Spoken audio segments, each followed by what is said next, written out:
Bonjour à tous, c'est Isabelle qui vous revient avec une nouvelle vidéo. Aujourd'hui, on va parler de qu'est-ce que je dirais à une maman ou à un parent qui veut commencer avec les couches lavables.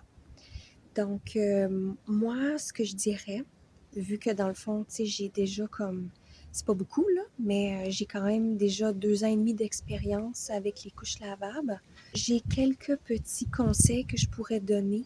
Le premier, c'est de pas trop s'en mettre sur les épaules. Je pense que c'est important que, tu sais, comme moi, si j'aurais à revenir sur mon parcours, je pense que je m'en mettrais pas tant sur les épaules de vouloir faire les couches lavables à 100%.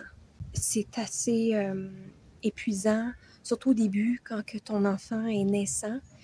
Dans le fond, moi, je pense que c'est correct de faire 50-50. C'est correct de faire 75-25. Et c'est, tu sais, tant que tu fais ta part et que, tu sais, je pense, quand on établit la routine des couches lavables et qu'on est confortable avec, il est temps de commencer à faire comme d'intégrer des couches jetables avec pour faire 50-50 ou 75-25, OK? Comme, tu sais, juste pour s'assurer que qu'on maîtrise bien les connaissances par rapport aux couches lavables. Tu sais, si on vient juste de commencer et on sait pas trop comment faire, et là, on prend juste des couches jetables parce qu'on a laissé tomber, ben là, c'est pas ça que je veux dire, OK? C'est vraiment comme maîtrise, et après, tu peux te permettre, dans le fond, de pouvoir intégrer les couches jetables si c'est plus facile pour toi.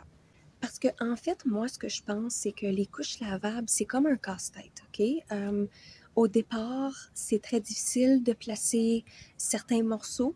On met les morceaux qui sont comme simples.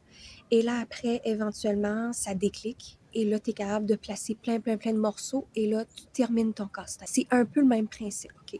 Et c'est pas moi qui ai dit ça. J'ai vu un post sur Instagram d'une entreprise qui fait des couches lavables et je trouve que leur façon de voir les choses est vraie. Ne me citez pas par rapport à ça, OK? C'est pas moi qui ai dit ça pour la première fois. Donc, ça. Une autre chose aussi, c'est que c'est inévitable qu'éventuellement, vous allez avoir des fuites, OK? C'est tout à fait normal. On a des fuites avec des couches lavables, on a des fuites avec des couches jetables. Et ça fait partie de l'expérience d'avoir un enfant aux couches. Donc, il ne faut pas s'inquiéter d'avoir des fuites éventuellement. Il faut juste réajuster notre routine, faire le changement de couche plus souvent, comme par exemple, si vous changez l'enfant aux 3-4 heures, ben là, il faudrait peut-être le faire aux 2-3 heures. Vous comprenez? Comme changer l'enfant plus souvent et de se trouver des trucs comme par exemple, moi, ce que je faisais des fois, c'est que, on va dire que je quitte longtemps de la maison, ben je vais mettre une couche jetable pendant que je suis pas dans la maison pour pas faire des fuites dans l'auto ou à l'endroit où ce qu'on va être, pour pas avoir à la rechanger encore, vous comprenez? Donc, habituellement, moi, je fais les couches lavables plus à la maison et quand je sors, ben c'est ça, c'est mon compromis que je fais. Donc, il faut vraiment pas s'inquiéter. Ça fait partie de l'expérience d'avoir des couches lavables. C'est tout à fait normal. Il faut pas s'inquiéter par rapport à ça.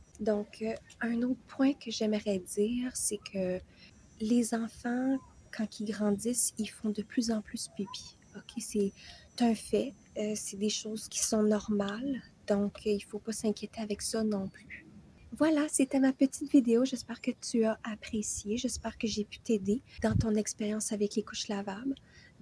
On se revoit bientôt pour la prochaine vidéo. Au revoir! Ça, c'est mon pommier. Je l'adore. Je l'adore tellement.